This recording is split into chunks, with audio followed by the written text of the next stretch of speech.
A widespread and brazen abuse campaign is quietly turning trusted state government websites into delivery vehicles for pornographic ads, malware links, and other illicit content that now appears directly inside Google search results.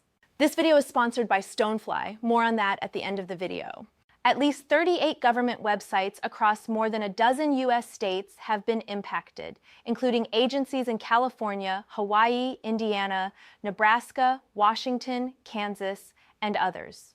Rather than breaking into the servers themselves, attackers are exploiting a far simpler and more effective weakness: public-facing upload features designed for citizen feedback. The attackers identified government web portals that allow users to submit documents through public forms. These features are commonly used for resident complaints, permit applications, calendar submissions, or general feedback. By abusing these upload mechanisms, the threat actors were able to submit malicious files, most commonly portable document files that contained spam content, redirect links, and search engine manipulation techniques. Once uploaded, these files remained publicly accessible and were automatically indexed by search engines, giving them the credibility of trusted government domains. As a result, Google search results for official state agencies were silently replaced with links leading to explicit artificial intelligence pornography guides, adult chat services, sex toy advertisements, gaming cheats, rap music videos, and in some cases, direct malware downloads.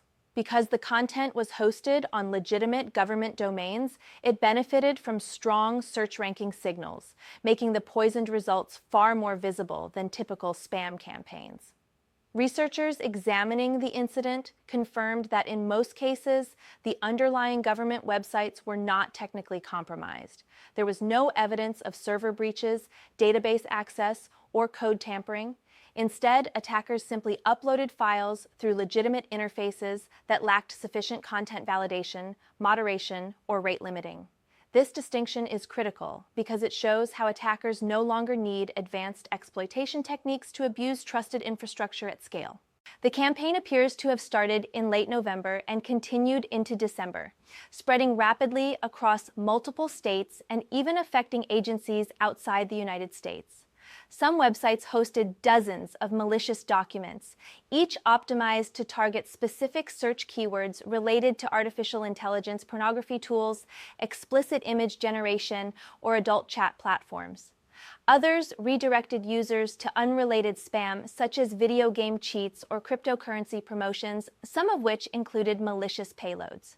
In several cases, investigators also observed automated activity flooding group calendars and submission portals with malicious entries from a small cluster of internet addresses. These uploads bypassed manual review and remained live long enough to be indexed and shared widely. Once discovered, hosting providers began blocking the identified sources and removing public access to uploaded documents. The hosting provider responsible for thousands of government websites confirmed that outside actors abused public submission features rather than breaching internal systems.